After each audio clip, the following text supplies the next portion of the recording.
ठाकुर जी के बंधुओं, ब्याह 16,108 ये भगवान की ही प्रकृति है जिनसे ठाकुर जी ने विवाह किया। पृथ्वी, जल, अग्नि, वायु, आकाश, मन, बुद्धि और अहंकार, ये भगवान की 8 मुख्य पटरानियां हैं। आप जब देखेंगे तो 8 पटरानियों का तत्व, किसी का जल तत्व है, किसी का अग्नि तत्व है, किसी का वायु तत्व है। ये अष्टधा प्रकृति है जिससे हम बनते हैं, हमारा शरीर बनता है। 5 प्रकृति बाहर हैं, 4 प्रकृति हमारे अंदर हैं। उनमें से एक जो है वो ठाकुर जी, इसलिए उनको अलग करो तो 3 भीतर के, 5 बाहर के, 8 वही ठाकुर जी की मुख्य पटरानियां हैं। मन, बुद्धि और अहंकार, ये 3 भीतर की हमारी पत्नियां, हमारी तत्व ठाकुर जी की पत्नी है। और बाहर का शरीर 5 तत्व से, पृथ्वी, अग्नि, वायु, जल, आकाश, ये भगवान की पत्नियां, 8 पत्नियां। 16,100 कौन है? तो वेद की जो ऋचाएं हैं उनमें जो भगवान की उपासना के मंत्र हैं, ये मंत्र ही 16,000 मंत्र ही ठाकुर जी के, 16,100 मंत्र ही भगवान की पत्नी है। भगवान के 16,108 विवाह हुए। तत्पश्चात आगे राजा नृण की कथा बताई गई। नारद जी ने भगवान की दिनचर्या का दर्शन किया। राजसूय यज्ञ, जरासंध का उद्धार और सूर्य ग्रहण के समय पर ब्रजवासियों से मिलन। भगवान की पटरानियों के मन में विचार आया कि भाई सूर्य ग्रहण का समय था, तो द्वारिका से सब यदुवंशी कुरुक्षेत्र आए थे और उसी काल में ब्रजवासी भी वृंदावन से कुरुक्षेत्र आए थे।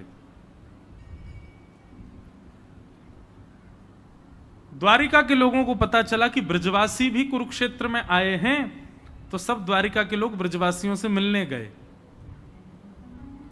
इसी विषय पर कथा 11 से 17 जनवरी द्वारिका में हुई थी, ब्रज द्वारिका मिलन महोत्सव। बहुत करुण कथा है, बहुत करुणामयी कथा है। पर उसका एक बड़ा प्रसिद्ध प्रसंग मैं सुनाया करता हूं कि भगवान की समस्त पटरानियां किशोरी जी को परखने गई कि हम देखें तो सही है राधा रानी है कौन।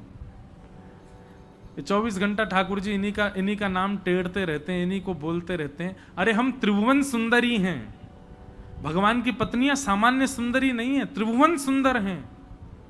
स्वर्ग की अप्सराएं सबसे ज्यादा सुंदर हैं। वे अप्सराएं भी ठाकुर जी की पटरानियों के आगे लज्जा मानती हैं आने में, इतनी सुंदर हैं ठाकुर जी की पत्नियां।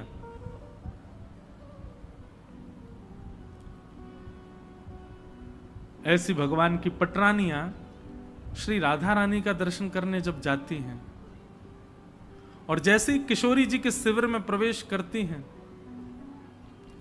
परम सुंदरी, मृग नैनी, घुंघराले केश, ऐसा वर्ण गौर कि मानो चंद्रमा भी सामने आकर के लज्जा माने अपने ऊपर। रुक्मणी आदि पटरानियों की तो वहीं पर ही स्थिति ऐसी होगी, अरे हम क्या सुंदर होंगी, हम अपने आप को सुंदर कहती हैं। अरे इस सुंदरता के सामने स्वयं को सुंदर कहना तो सुंदरता का अपमान करना होता है। चरणों में गिर गई, हे श्यामाजू, हे किशोरी जू, हे राधा रानी, आपके चरणों में प्रणाम है। तुरंत रुक्मणी आदि पटरानियों को उठाते हुए कहा, मैं राधा रानी नहीं हूं, मैं तो उनकी चरण की दासी हूं, मैं तो उनकी चरण की सेविका हूं। किशोरी जी तो अंदर बैठी। ऐसा कहते हैं कि रुक्मणी आदि को इतनी लज्जा हुई, जिनकी दासी के आगे हम अपने आप को फीका समझ रही हैं, जिनकी दासी के आगे हम सुंदरता की तौहीन समझ रही हैं, किसी को सुंदर कहना, उस स्वामिनी जो कितने सुंदर होंगे। बंधु, किशोरी जी, उनका रूप समझना, उनको जानना, उनको पहचानना, ये 1 आध दिन, 7 दिन में आप कृष्ण को सुन सकते हो, समझ सकते हो, पर किशोरी जी को समझने के काजे तो पूरा जीवन निकालना पड़ेगा। तब श्री जी अनुग्रह करेंगे, कृपा करेंगे। वो कृपालु तो इतनी है, दयालु तो इतनी है, आपके सब कृपा करती रहेंगी। पर अगर उनकी उपासना करना चाहते हो तो पूरा जीवन दाव पे लगा देना तो भी आप श्री जी को नहीं समझ पाओगे। अरे हमारे ब्रज में कहमे जाके अधीन सदा ही सांवरो, त्रिलोकीनाथ ठाकुर जी जिसके सदा अधीन रहते हैं वो श्यामाजू। रुक्मणी आदि पटरानियां और भीतर गईं, बाहर जिस सुंदरी से मिले उससे भी अति सुंदर। उनसे कहा आप किशोरी जी हैं? बोले नहीं नहीं मैं दासी हूं, किशोरी जी भीतर है। मतलब कहने का अभिप्राय, जब तक पूर्ण रूपेण अहम शून्य नहीं हो गई रुक्मणी, जब तक उनके चित्त में ये खत्म ही नहीं हुआ कि मैं कुछ हूं, अपने आप को जब तक नहीं भूली, तब तक उनको सुंदर से सुंदर कन्याएं मिलती रहीं। जब ये स्थिति हो गई कि रुक्मणी जी ऐसा मानने लगी कि मैं तो कुछ हूं ही नहीं, जहां श्री राधा चरण रेणु की कमला लेत बने, कमला माने लक्ष्मी, कमला लेत बलैया, कमला यानी लक्ष्मी जिन चरण रज की बलैया लेती है। किशोरी जी की बलैया नहीं ले पाती लक्ष्मी। किशोरी जी उठ के जब चली जाती हैं तो उनके चरण चिन्ह जब अंकित हो जाते हैं रज में, उसकी बलैया लेती हैं लक्ष्मी। इतनी सुंदर है हमारी श्यामाजू। रुक्मणी जी ने जैसे ही मुख्य द्वार में प्रवेश किया, किशोरी जी को देखते ही मूर्छित हो गई। किशोरी जी ने तुरंत उठा के अपनी गोद में रखा। जब होश में आई तो किशोरी जी से चरण पकड़ करके एक ही प्रार्थना करती हैं रुक्मणी जी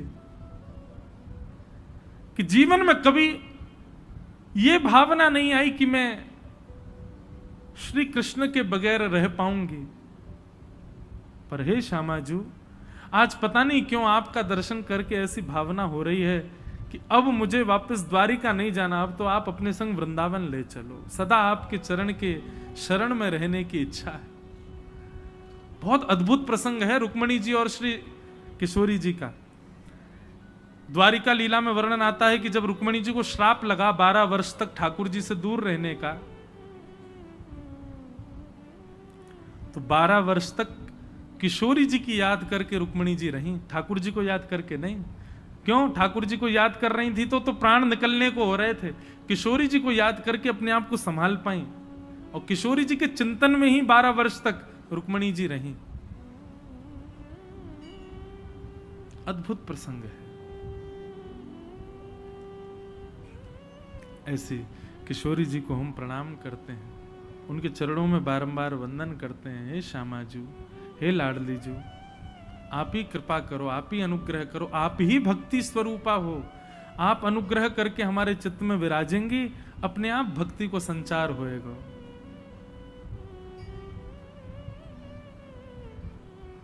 राधे राधे करुणामयी कृष्ण पियारी,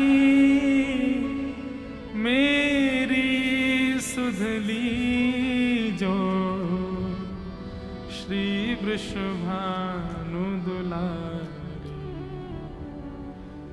हे मनोहारिणी रासेश्वरी रस रूपा, राधे राधे करुणामयी कृष्ण पियारी, मेरी सुधली जो श्री वृषभानु दुलारी। ऐसी किशोरी जी को हम प्रणाम करते हैं।